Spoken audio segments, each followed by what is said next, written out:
Hello, I will talk about the Ukraine-Russia war or the Russian invasion of Ukraine, known in Russia as the Special Military Operation.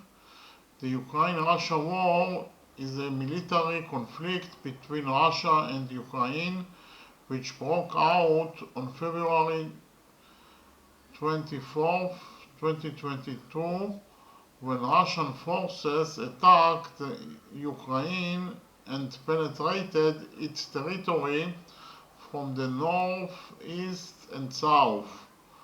At the same time as the ground attack, the Black Sea Fleet imposed a blockade on Ukrainian ports.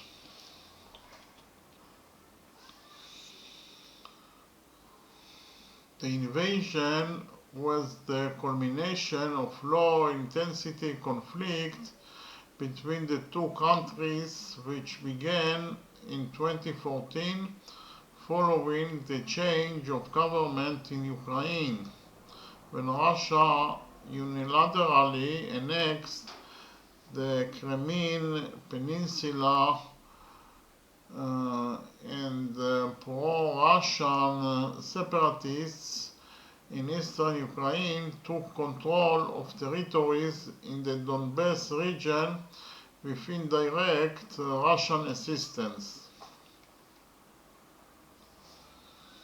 In the first 3 days of the invasion, the Russians advanced rapidly, mainly on the Belarus-Kiev axis and in the Sumy region in northeastern Ukraine and in Kherson region in the south of the country. However, Ukrainian resistance was stronger and more effective than expected, and various logistical problems soon slowed down the pace of Russian forces' progress and almost completely halted their progress in several areas. The Ukrainian army received large amounts of advanced combat equipment from NATO allies and especially from the United States, which helped it fight against the invading forces. The Russians suffered heavy losses in manpower and military equipment, and a significant part of their forces is tied to fighting in the pockets of resistance that remain in the rear.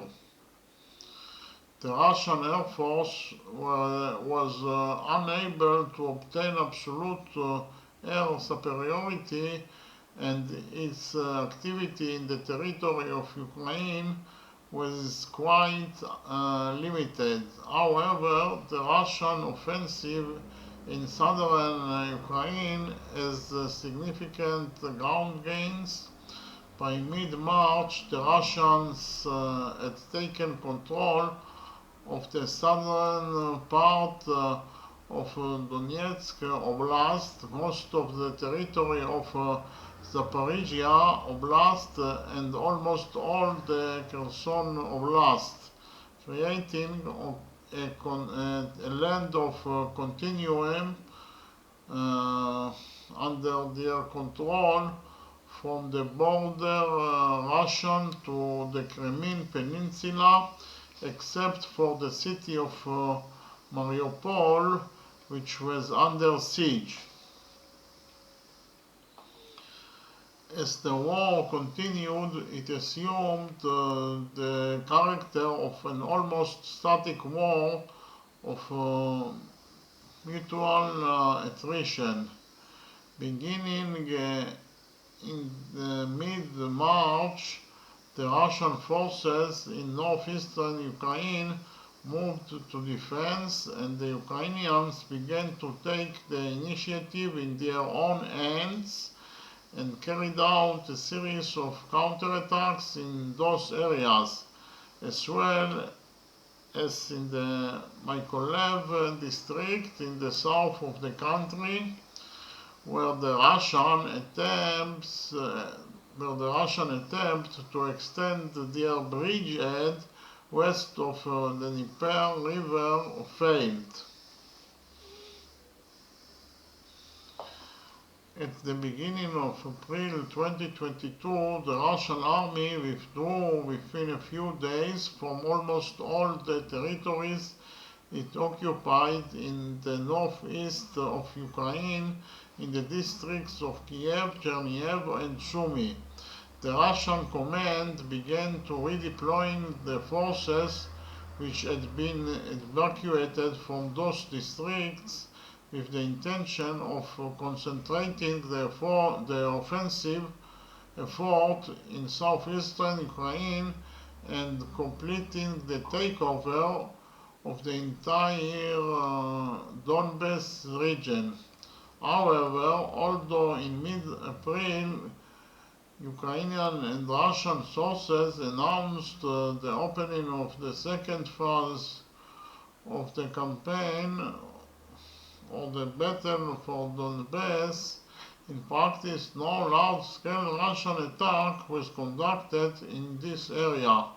The Russians continued to carry out a series of limited attacks, mainly in the north of the Donbass, and the rate of their progress remained extremely slow, while the Ukrainians conducted counterattacks mainly in the area of the city of Kharkiv. The main Russian achievement during April was the capture of almost the entire city of Mariupol after heavy fighting. At the same time as the ground campaign, the Russians continued to attack mainly with cruise missiles a large number of targets deep in the territory of Ukraine, with the aim of damaging vital military civilian infrastructure and shipments of military equipment from the west, and cutting off the fighting scene in southeastern Ukraine from the west of the country. In the second week of May 2022, the Russians managed to break out the small salient they held in the area of the city of Popasna, created a large bulge in the front line in the north of the Donbass, and reached a short distance from the important crossroad in Bakhmut. Towards the end of June 2022, the Russian army launched a major attack from several directions on Severodonetsk, Lysychansk region, and by July 4th, the city of Lysychansk, the last Ukrainian outpost in the Luhansk region, fell into the hands of the Russians. The Ukrainian forces who defended the area had to evacuate it quickly after suffering heavy losses and retreat west towards Seversk in order to be saved from encirclement. After the withdrawal from the Lysychansk area, the Ukrainians recognized on the Seversk-Solodar-Bakhmut line, and the front line in the Donbass remained significantly unchanged during the next 2 months. At the end of August 2022, the Ukrainians took the initiative and carried out a series of large-scale counterattacks in various areas of the front.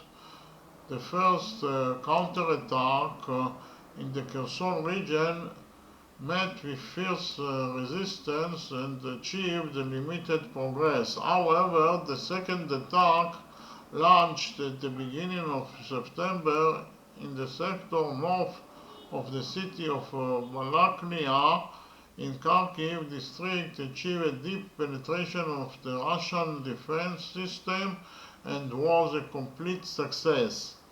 The Russian command had to evacuate within a few days almost all the territory under its control in the Kharkov region, including the Isium area, and retreat to the line of the Oskil River. In the second half of September, two significant events took place with the potential to change the course of the war in Ukraine. On the 21st of the month, Putin announced a partial mobilization of the reserve forces in Russia, and the Russian Minister of Defense announced that in the first phase about 300,000 reserve soldiers would be recruited to reinforce the Russian forces fighting in Ukraine. At the same time, the Russians announced the holding of referendums in the districts of Donetsk, Luhansk, Zaporizhia, and Kherson on the annexation of those districts to the Russian Federation.